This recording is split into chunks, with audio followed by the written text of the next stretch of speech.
গিন্নি গো, একটু শান্ত হ, একটু কথাটা শোনো। না না, আমি আর কিচ্ছু শুনবো না। এক সপ্তাহ সময় দিচ্ছি, তার মধ্যে মহারানীর মতো ওই সীতাহার আমার চাই চাই চাই। কিন্তু গিন্নি, ওটার যে অনেক দাম। আমার কি আর মহারাজের মতো অত টাকা আছে বলো?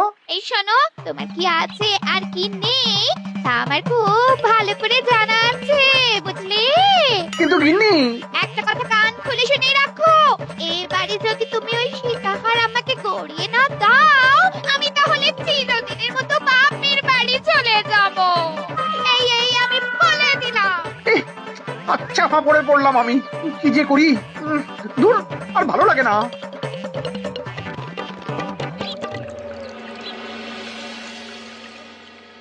আজকে তোমাদের সকলের কাছে আমার একটা প্রশ্ন আছে। বলুন মহারাজ। আচ্ছা, ধরো তোমরা যদি এ রাজ্যের লোক না হতে, অন্য কোনো রাজ্যের হতে, তাহলে তোমাদের কাছে কৃষ্ণনগর কেমন মনে হতো? মহারাজ, এক কথায় বলতে গেলে সমৃদ্ধ শক্তিশালী রাজ্য। বেশ, তা হঠাৎ এমন প্রশ্ন মহারাজ? আসলে বেশ কিছুদিন ধরেই আমি একটা কথা ভাবছিলাম। ঈশ্বরের দয়ায় আমাদের সবই আছে, তবু রাজ্যকে আরো শক্তিশালী ও অন্যান্য রাজ্যের সাথে সুসম্পর্ক বজায় রাখা একটা রাজধর্মে পড়ে। ঠিক বলেছেন। ঠিক বলেছেন। বলি, তুমি কি এসব কথা কখনো ভাবো মন্ত্রী? হ্যাঁ, মানে আগে রোজ না, কিন্তু কখনো সখনো বোধহয় ভেবেছিলাম।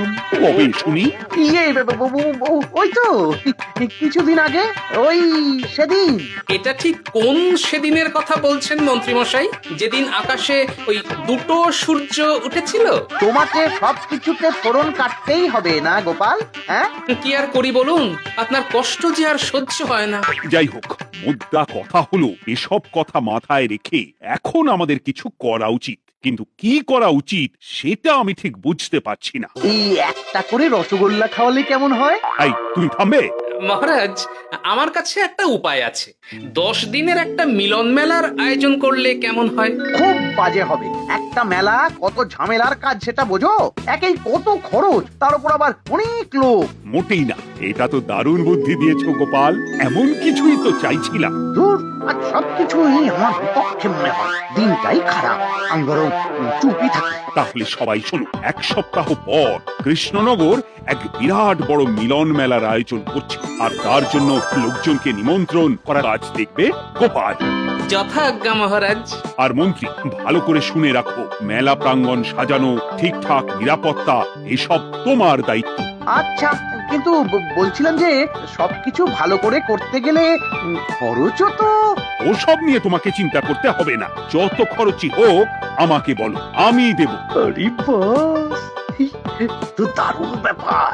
এই ফাঁকে যদি কিছু আমারও লাভ হয়ে যায়, তাহলে গিন্নির গলার হারটার কিছু একটা করতে পারবো। বেশ, তাহলে প্রত্যেকে নিজেদের কাজ শুরু করে দাও।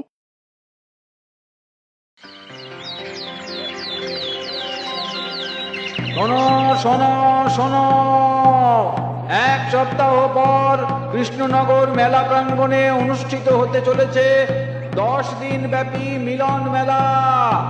সকল গ্রামবাসীকে এই মেলায় আসার জন্য আমন্ত্রণ জানানো হচ্ছে। শোনো শোনো শোনো।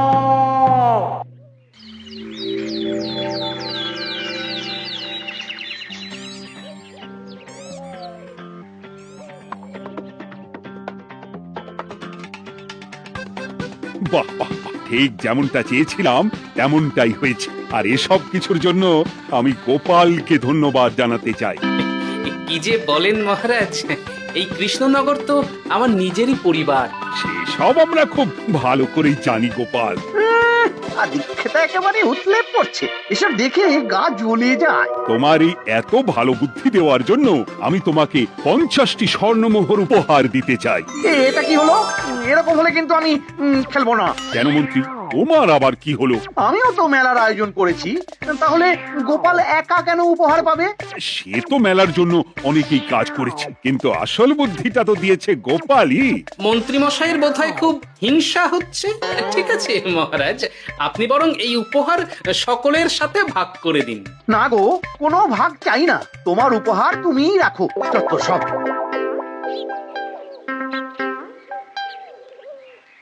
আমার কি এত খারাপ দিন এসেছে নাকি যে আমাকে গোপালের থেকে পুরস্কার নিতে হবে? অনেক হয়েছে। না না না, এবার আমাকেই কিছু ভাবতে হবে মনে হচ্ছে।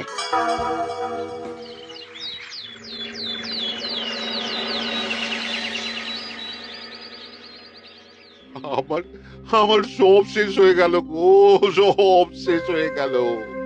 এবার এবার আমার কি হবে? মহারাজ, মহারাজ কিছু একটা করুন, মহারাজ কিছু একটা করুন। চিন্তা করো না, আমি দেখছি। যারা দোষী তারা শাস্তি পাবেই। কি শুরু হলো বলো তো হঠাৎ করে? এত বড় বড় চুরি ডাকাতি হয়ে গেল, অথচ কেউ কোনো টেরই পেল না। হ্যাঁ মহারাজ, আসলে রাতের বেলা যখন সবাই ঘুমিয়ে থাকে তখন এই চুরি ডাকাতিগুলো হয়, তাই কেউ কোনো শব্দ পায় না। ভালো করে অনুসন্ধান করো, যে বা যারা এই কাজ করছে তাদের যত তাড়াতাড়ি সম্ভব ধরে ফেলতে হবে, নইলে তো আমাদের প্রজাদের অনেক ক্ষতি হয়ে যাচ্ছে। হ্যাঁ মহারাজ, আপনি কোনো চিন্তা করবেন না। কোথায় আনন্দ করে সব প্রজারা মেলা ঘুরবে তা নয়, আবার এই উটকো ঝামেলা। একটা কথা বলছি, কিছু মনে করবেন না। আসলে এই ঝামেলার কারণ হলো গোপাল। আমি ঠিক জানতাম কোনো না কোনো ভাবে আপনি আমাকে দোষ দেবেন। সত্যি তো, এসবের সাথে গোপালের কি সম্পর্ক? ওরই তো সম্পর্ক আছে মহারাজ। মেলা শুরু হলো আর তার সাথে চুরি ডাকাতিও। আর যদি গোপাল মেলার বুদ্ধিটা না দিত তাহলে রাজ্যে এত চুরি ডাকাতিও বাড়তো না। মানছি মন্ত্রী মশাই, মেলার বুদ্ধিটা আমার, কিন্তু মেলার নিরাপত্তা রক্ষা তো আপনার দায়িত্ব ছিল। যদি মেলা থেকেই এই ঝামেলা শুরু হয় তাহলে তো আপনার কাজেও ফাঁক আছে। মুখ সামলে কথা বলো গোপাল। আহ, তোমরা একটু থামবে? এখন নিজেদের মধ্যে ঝামেলা করার সময় নয়। সবাইকে একসাথে কাজ করে আসল চোর ডাকাতদের ধরতে হবে, তারপর বোঝা যাবে কার দোষ ছিল আর কার নয়। আগে মহারাজ।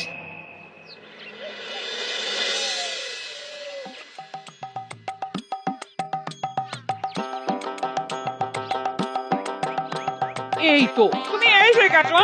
তাড়াতাড়ি মুখ হাত ধুয়ে বসো, তোমার জন্য একটা জিনিস এনেছি। বলো কি জিনিস? আরে আরে একটু অপেক্ষা করোই না, আমি আনছি। হ্যাঁ বেশ, আনো তাহলে। এই নাও, খাও। মিষ্টি দই। হ্যাঁ গো, খেয়ে দেখো তো কেমন। হ্যাঁ? দারুণ সুন্দর স্বাদ তো গিন্নি। কোথা থেকে এনেছো? ভালো, মেলা থেকে এনেছি। ও জানো, বিনা পয়সায় গো। বিনা পয়সায়? তা কে দিল শুনি? আরে সুজন দইওয়ালা, বড় ভালো ছেলে। শুধু আজ নয়, ও রোজই মানুষকে ভালোবেসে না বিনা পয়সায় দই খাওয়ায়। হ্যাঁ বাবা, বেশ অবাক করা কাণ্ড। আসলে সুজনের দেশের বাড়িতে অনেক জমি জমা, গরু মোষ আছে। ও তাই বলে ওর টাকা পয়সার নাকি কোনো দরকার নেই, তাই ও বিনা পয়সায় খাওয়ায়। হ্যাঁ বুঝলাম। বাবা, খুব ঘুম পাচ্ছে এখন। ওগিন্নি শোনো না, আমি বরং একটা ঘুম দিই এখন, বুঝলে? তুমি বরং বিকেলে আমায় একটু ডেকে দিও, ওর কাজ আছে। আচ্ছা বেশ। তোমাদের জন্য সেটাই ভালো, কারণ এমনিতেই মহারাজ চোর ডাকাত ধরার জন্য প্রহরীর ব্যবস্থা করছে পুরো রাজ্যে। না না না, সে নিয়ে আপনি চিন্তা করবেন না।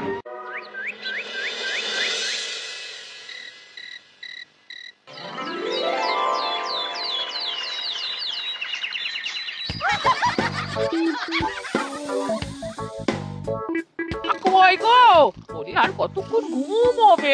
সকাল তো হয়ে গেল। সে কি গিন্নি, সকাল? তোমাকে যে আমি কতবার বললাম আমাকে বিকেলে ডেকে দেবে। তা বলি কবেকার বিকেল, গতকালে না আজকে? তোমার বুদ্ধিতে কি বলে গিন্নি? আমার বুদ্ধি নিয়ে কথা বলো, আগে নিজের ঘুমকে দেখো। গতকাল বিকেল থেকে ডেকে ডেকে গলা ব্যথা হয়ে গেল, কিন্তু ওনার ঘুম আর ভাঙে না। হতেই পারে না। পারে না? ওদিকে কাণ্ড দেখো, রাতের খাবার পর্যন্ত পড়ে আছে। হ্যাঁ আজব কাণ্ড। যাই হোক, অনেক দেরি হয়ে গেছে বুঝলে, আমাকে এক্ষুনি রাজসভার জন্য বেরোতে হবে।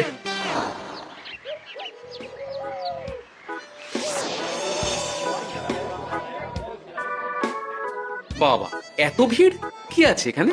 একটু কাছে গিয়ে দেখি তো। সত্যি সত্যি ভাই সুজন, তোমার হাতে জাদু আছে। এত সুন্দর মিষ্টি দই, এ স্বাদ ভোলার নয় ভাই। আচ্ছা, তাহলে এই হলো সুজন দইওয়ালা। ভালো মিষ্টি দই আছে, নেবে নাকি গো? পয়সা লাগবে না।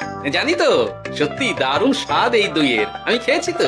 তবে আজ নেব না গো, কাল এসে নিয়ে যাব। আচ্ছা আচ্ছা আচ্ছা।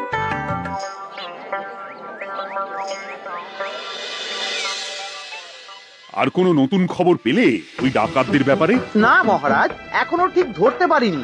ওরা বোধহয় বুঝতে পেরে গেছে যে আমরা খোঁজ করছি। মহারাজ, আমার মাথায় একটা নতুন বুদ্ধি এলো। রাতের বেলা করে সব বাড়িতে পাহারা দেওয়া শুরু করলে কেমন হয়? সব চুরি তো রাতেই হচ্ছে। আরে, এ তো দারুণ বুদ্ধি। কিন্তু মহারাজ, আমাদের রাজ্যের প্রহরীরা রাতের বেলা কি করে পাহারা দেবে? কেন কেন, কি সমস্যা? অনেক সমস্যা আছে। তাদের শরীর খারাপ হতে পারে, তার চেয়েও বড়, রাত জেগে থাকলে দিনে তারা সকলে ঘুমোবে, তখন পুরোটাই বেকার হবে। কিচ্ছু বেকার হবে না মন্ত্রী মশাই। আমাদের প্রচুর সেনা আছে, তাদের সকলকে দায়িত্ব ভাগ করে দিলেই হয়ে যাবে। তুমি বেশি বোঝো। গোপাল তো কিছু ভুল বলেনি মন্ত্রী। আমরা পাহারা বাড়াবো। আমি আজই সব সেনাদের সাথে কথা বলছি। সেনাপতি, তুমিও এ ব্যাপারটা একটু দেখো। যথাজ্ঞা মহারাজ।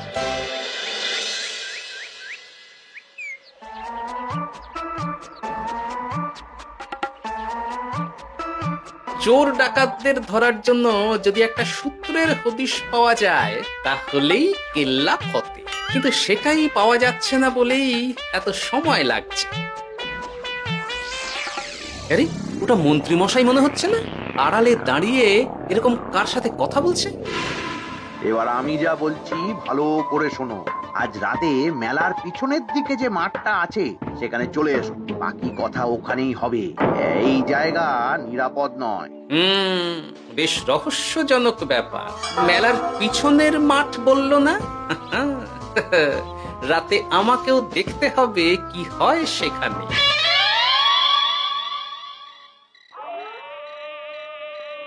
উফ, আহ, কি মশা রে বাবা! কখন থেকে দাঁড়িয়ে আছি, মন্ত্রী মশাইয়ের পাত্তা নেই কেন? ও, ওই তো চলে এসেছে। এই যে আমার সোনার হাটটা কই? হ্যাঁ, ওই বই করে বলেছিলাম আমার ওটা চাই। আগে কি আর বলি বলুন তো, ওই হারটা আমাদের দলের প্রধানের খুব পছন্দ হয়ে গেছে, তাই কোনোভাবেই ওটা দিতে পারলাম না। কি এত বড় সাহস! আমার বলার পরেও তুমি এরকম করলে? বড় ভুল হয়ে গেছে মন্ত্রী মশাই, এবারের মতন ক্ষমা করে দিন। আর হবে না, এই কথা দিচ্ছি। তোমাদের জন্য সেটাই ভালো, কারণ এমনিতেই মহারাজ চোর ডাকাত ধরার জন্য প্রহরীর ব্যবস্থা করছে পুরো রাজ্যে। না না না, সে নিয়ে আপনি চিন্তা করবেন না।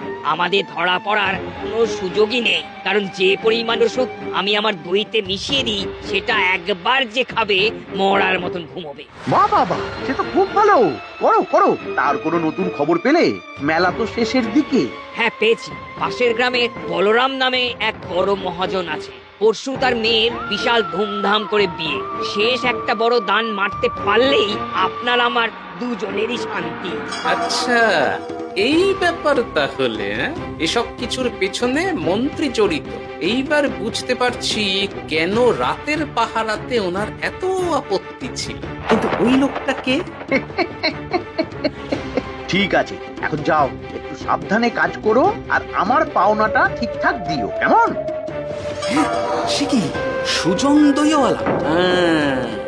এবার আমার কাছে পুরো ব্যাপারটা পরিষ্কার হয়ে গেছে। না, কালই মহারাজকে সব জানাতে হবে, আর এদের হাতে নাতে ধরার জন্য একটা উপায় ভাবতে হবে।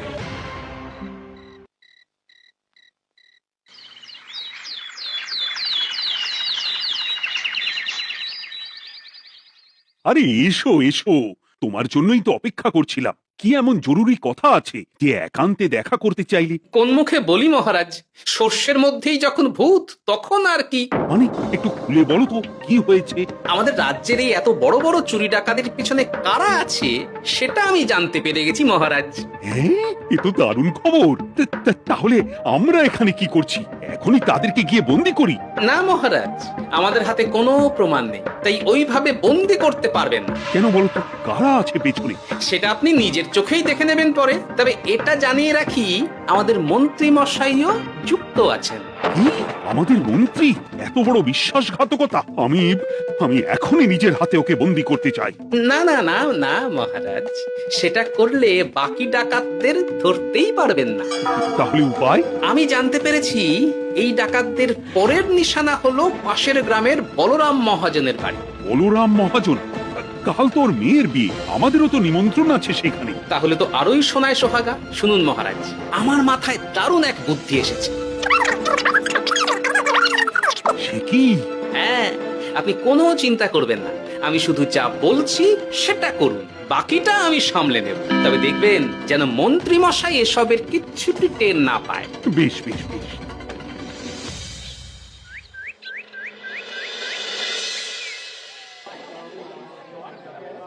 আর তো কিছুক্ষণ, এরপরেই তো সন্ধে নামবে। তোমার সবকিছু তৈরি তো? হ্যাঁ মহারাজ। আরে মহারাজ আর গোপাল কানে কানে এত কি কথা বলছে, আমাকেও জানতে হবে সেটা। ওই যে আসছে মরকটটা, আমার আর ওকে এক মুহূর্ত সহ্য হচ্ছে না। মনে হচ্ছে গুদুম গুদুম করে ওর মাথায় কাঁটটা মারি। শান্ত হন মহারাজ, দয়া করে শান্ত হন আর একটুখানি, তারপর আপনি মন্ত্রী মশাইয়ের সাথে যা ইচ্ছে করবেন। ওর আমি বরং অন্যদিকে যাই, মুখ দেখলেই আমার মাথাটা গরম হয়ে যাচ্ছে। সেই ভালো। কি হলো ব্যাপারটা?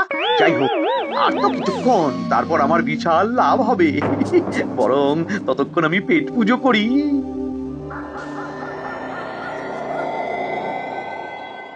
এই, যা যা দামি জিনিস আছে সব দিয়ে দে। এই তো খেলা শুরু। এবার আর আমায় পায় কে? ও বাবা, এরা আবার কারা? সত্যি গোপাল দারুণ চাল চেলেছে। এই তোমরা এখানে কি করতে এসেছো? কেন, তোমরা যা করতে এসেছো? ডাকাতি? এমন তো কোনো কথা ছিল না। কার দলের লোক তোমরা? মন্ত্রী মশাইয়ের দলের লোক। এই রে, কি বলছে সব? কোথায় কোথায়? এই এই মন্ত্রী মশাই, এই কি বলছে এরা? আপনি দু নৌকোয় পা দিয়ে চলছে, আমরা থাকতে আপনি আরো এক ডাকাতের দলের লোককে ডেকেছেন। কি মন্ত্রী? শেষে কিনা তুমি? কি খেয়েছে রে, আর বোধহয় বাঁচতে পারবো না। কই, চুপ কেন? বলুন, মন্ত্রী মশাই সোনার হার ডাকাতি করে আপনাকে দেওয়ার জন্য এখানে ডেকেছেন। কি সোনার হার? আমাকেও তো একই কথা বলেছে। আপনি আমাদের থেকে খবর নিয়ে অন্য দলকে কাজ দিয়েছেন। এই না না, মিথ্যে কথা। কিসের মিথ্যে? আপনি ছাড়া তো আর কেউ জানতো না এখানের কথা। না গো, আমি শুধু তোমাদেরকেই কাজ দিয়েছি একদম শুরু থেকে। আর কোনো ডাকাতের দলকে আমি চিনি না, আমি তো নিজেই প্রথম শুনছি। মন্ত্রী, লজ্জা করে না তোমার? তুমি আমার প্রজাদের এইভাবে ঠকাচ্ছিলে। ইয়ে মানে মহারাজ, আমি আমি আসলে অনেক হয়েছে মন্ত্রী মশাই, আপনি ধরা পড়ে গেছেন। প্রহরী, বন্দি করো সবাইকে, আর মন্ত্রীকেও। আমাকে ক্ষমা করে দিন মহারাজ, আমি ইচ্ছা করে এটা করিনি। আসলে আমার গিন্নি কদিন ধরেই মহারানীর সীতাহারের মতো দেখতে হার বায়না করেছে। তার জন্য তুমি নিজেদের লোকেদের থেকেই চুরি করবে? আর কি করব বলুন, এক সপ্তাহের মধ্যে হার না দিলে বাড়ি ছেড়ে চলে যাবে বলেছে। তাই আমি এখন আপনি যেটা করেছেন সেটা যদি আপনার গিন্নি জানতে পারে, তাহলেও বাড়ি ছেড়ে চলে যাবে। শাস্তি তো তোমাকে পেতেই হবে মন্ত্রী। আয়, কে আছো? শোনো, মন্ত্রীকে মুখে কালি মাখিয়ে গাধার পিঠে বসিয়ে সারা রাজ্য ঘোরাও, এটাই ওর যোগ্য শাস্তি। আর গোপাল, তোমার বুদ্ধির প্রশংসা করতেই হয়। তোমার পুরস্কার আমি কাল রাজসভায় দেব। দূর দূর, জীবনে বিয়ে করাই ভুল হয়েছে আমার।